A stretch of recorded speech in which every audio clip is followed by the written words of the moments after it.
All right, let's dive into something pretty provocative. We're going to explore an idea from the teachings of Acharya Prashant that really cuts deep. See, this isn't about finding some new, comfortable belief to make you feel good. It's about taking a hard look at the very act of believing itself. Everything starts with a kind of diagnosis. So I want you to picture this: a patient sitting in a doctor's office who just flat out says, "Nope, I don't want the medicine. I love my disease." It's madness for sure. But there's a strange kind of integrity to it, isn't there? At least he's honest. But here's the twist: this patient isn't the real problem. No, the real danger, the one that's far more common, is a totally different kind of patient. This is the one who smiles, nods, and gladly takes the medicine, knowing full well that it's fake. This is the person who goes through all the motions of getting better while secretly letting the disease rot them from the inside out. So you have these two characters in our little story, the honest madman and the cunning patient. And here's the really challenging part of this whole idea. In the spiritual world, so many of us are playing the part of the cunning patient. We say we want liberation, we say we want truth, but we come armed with our own deceptions. So what is this false medicine? What is this counterfeit cure that so many people are taking with a smile? Well, it has a name, and that name is belief. And you have to understand, this false medicine is a master of disguise. It doesn't look like poison. Oh no, it looks sacred. It wraps itself up in holy robes, in all the symbols and aesthetics that we've been taught to trust. It looks pure. It looks legit. It even sounds the part. It chants all the right verses. It whispers all the right promises of peace and tranquility. It's selling you a vision of heaven, and it's doing everything, I mean everything you'd expect real spirituality to do. But it's just a performance, a show.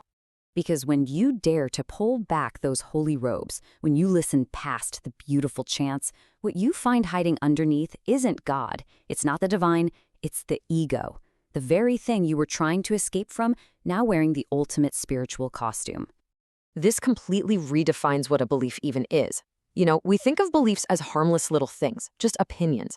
But what we're looking at here is belief as a psychological bandage, slapped on a wound that desperately needs surgery. It's like putting up beautiful, expensive wallpaper to hide the fact that the very walls of your mind are cracking and about to collapse. So here's the invitation. Try this out. The very next time you find yourself saying the words, "I believe that," just for a second, stop. Hit the pause button and ask yourself with brutal honesty, why? Why do I believe this? Is it because I've seen it to be true for myself, or am I just clinging to this idea because it feels safe? And that really gets to the heart of it, doesn't it? Why would anyone choose the wallpaper over fixing the actual wall? What makes us cling so desperately to our beliefs, especially when we have a sneaking suspicion that they might be hollow? I mean, we hear this phrase all the time, right? Hey, everyone's entitled to their own beliefs. It sounds so tolerant, so evolved. But from this viewpoint, it's just a socially acceptable lie. It's an agreement we all make with each other to not look too closely, to not ask the hard questions. It keeps the peace, but it gets us no closer to truth. So this is the real job of belief. It's not about finding truth. It's a defense mechanism. Think of your belief system as a bodyguard, hired to protect your fragile, insecure sense of self. Its only mission is to keep the ego safe on its throne and to protect this carefully crafted image you have of yourself. Okay, so if belief is the ego's personal bodyguard, how can we catch it in the act? How do we spot this inner con game while it's actually happening? Well, here's a huge clue. Pay attention to those moments when you feel that rush of supreme confidence. You know, when you're just laying down the law about how the world works or how people should be. That feeling of absolute unshakable certainty, that's your red flag. That is the exact moment to just stop. And in that pause, in that moment of stopping, ask yourself a couple of sharp questions. What am I so desperate to be right about here? Really, what's at stake? And what am I so afraid of losing if this belief, this thing I'm so sure about, turns out to be wrong? So it becomes this really practical three-step process you can use. First, just notice it. Notice when you're clinging to an idea you've never really examined. Second, call it what it is. Recognize that feeling of certainty as an internal alarm bell, a sign that the mind is up to its old tricks.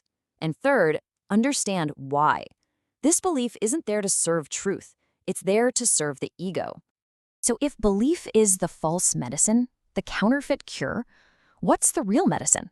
Well, it's not a better belief. It's not a fancier belief system. It's something else entirely. It's a burning, relentless inquiry. And this brings us to a radical redefinition of spirituality itself. Forget what you've been told. It's not soft and fluffy. It's not just about feeling good. Real spirituality is hard, unrelenting investigation. It's philosophy, not for the sake of arguing, but for the direct, practical purpose of becoming free.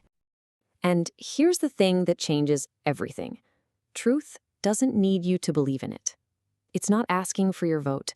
All it asks is that you become willing to let your falsehoods die. The spiritual path isn't about adding more things, more beliefs, more rituals. It's about demolition. It's a path of subtraction. And this, right here, is the key to the whole thing. The starting line for a truly authentic spiritual life isn't finding a new belief you like. It's having the raw courage to let the old ones go. It's that moment you finally tear down the wallpaper and you're willing to face the cracked wall exactly as it is. So we're not going to end with a nice, tidy answer. Instead, we'll end with a question for you to carry with you. Take a look at the beautiful wallpaper you've put up in your own mind, all those comforting beliefs you hold so dear. And then ask yourself, with total honesty, what falsehood are you decorating?